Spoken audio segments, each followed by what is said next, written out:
How many of you have heard of actor Steve McQueen? Raise up your hand, Steve McQueen. Yeah, he's a very well-known actor. He's really an icon. I was looking at a magazine the other day, and they had an article that asked the question, who is cooler, Steve McQueen or James Dean? So they sort of checked out their fashion sense and their accomplishments, and they concluded Steve McQueen was the coolest guy ever. That was why McQueen was called the King of Cool.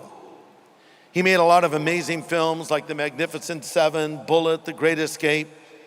Steve McQueen was the very definition of a self-made man.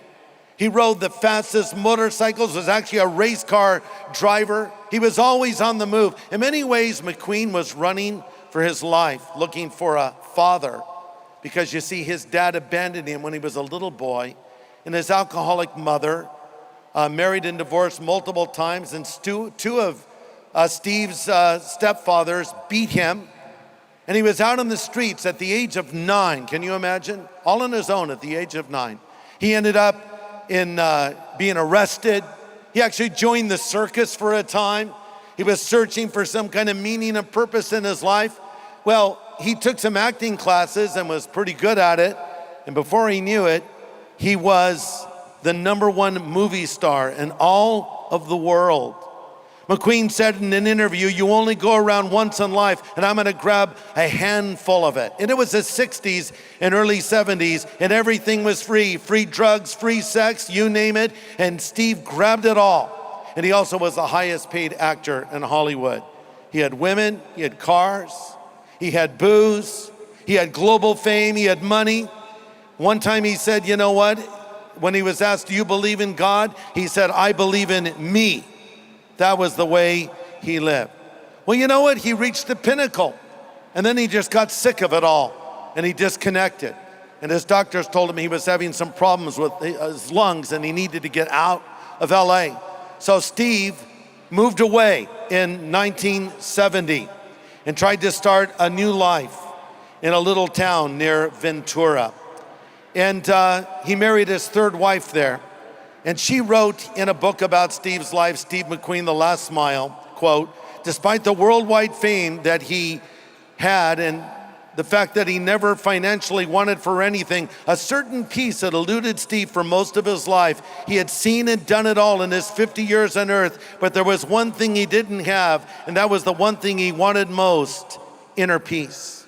So Steve disconnected from the whole Hollywood world, and he bought an airplane hangar and filled it with all of his super cool restored motorcycles. But there was one thing he never learned how to do, and that was fly. So he went and bought a vintage plane known as a Stearman biplane, and he asked some of his friends who could teach him how to fly it, and they said there's one guy, a guy named Sammy Mason, who's in his mid-60s. Sammy was a former test pilot for Lockheed and a stunt pilot. So Steve and Sammy spent a lot of time in the cockpit of that plane as Steve McQueen was learning to fly. And they talked about life and the meaning of life. And Steve noticed something different about Sammy. And he said, Sammy, what is it about you that's different? Sammy said, Steve, it's my relationship with Jesus Christ.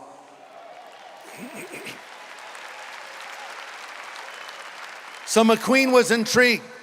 Sammy said, Steve, why don't you come and join me at church? And much to his surprise, Steve McQueen showed up at church. And the pastor, whose name is Leonard DeWitt, knew that the famous movie star was in his church, but he told people, just leave him alone, let him just come. And they did. And one day, Pastor DeWitt, and I know this because I found Pastor DeWitt. I was reading this story and I thought, I wonder if this guy's still alive. So we tracked him down. I got him on the phone. And he already knew me because we did a crusade up in Ventura near where his church is. And he said, yo, we helped you in the crusade. Oh, well, we had a nice talk. And I said, tell me about what happened with Steve McQueen. He says, Greg, I was standing around after a Sunday morning. Someone taps on my shoulder. I turn around. There's Steve McQueen. He says, Pastor, I want to talk to you. I want to ask you some questions. So Leonard said, okay, come on in tomorrow. And Steve came in. He said, we had a 2 to 3 hour conversation, and Steve had a lot of questions, and I asked Leonard, the pastor, well, what were his questions? He said, well, he wanted to know, what is God really like? Does God really forgive sin? No wonder Steve had tried it all, drugs, booze, had the coolest machines ever. So Pastor DeWitt answered Steve's questions, and then Steve said, good, I'm good now. You answered all my questions.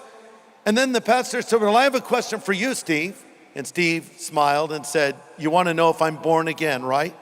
And the pastor said, yes. Steve McQueen said, yes, Pastor, I'm born again. I went forward at one of your invitations a couple of weeks ago and made my commitment to Jesus Christ. A lot of people don't know this story.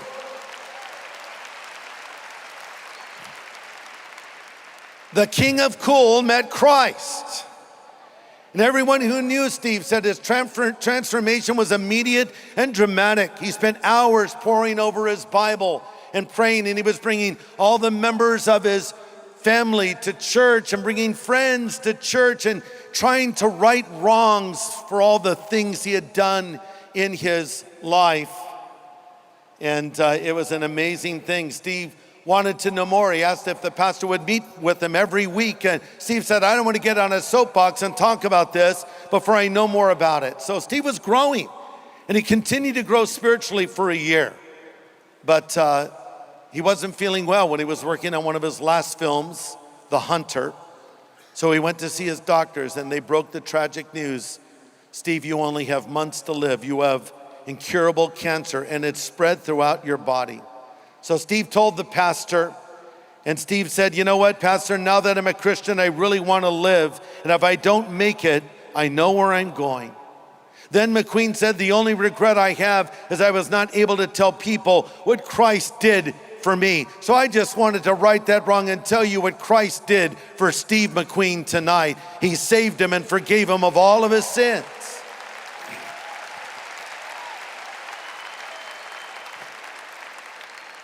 Steve had one wish. He knew he was going to die. He asked the pastor if he could have Billy Graham come visit him. Well, Pastor DeWitt knew some people that worked with Billy, and the great evangelist came to visit Steve McQueen. And Steve was on oxygen at this point. And Billy said there was a sparkle in Steve's blue eyes, and he was so responsive, telling me of how Christ had changed his life. And then Steve was going to go in for surgery for a very large tumor, and he had misplaced his Bible, and Billy said, here, take my Bible. And so he gave his Bible to Steve and signed it. And Steve went in for surgery, and they removed the tumor, but then when he was in recovery, he died of a heart attack. They found Steve McQueen lying there with Billy Graham's Bible open, Steve's hand on it, next to John 3:16. He went right into the presence of God.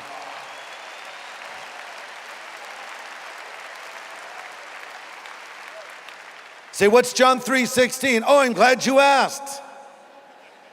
Jesus said, for God so loved the world, say it with me, he gave his only begotten Son, and whosoever believes in him should not perish, but have everlasting life. He knows that's true.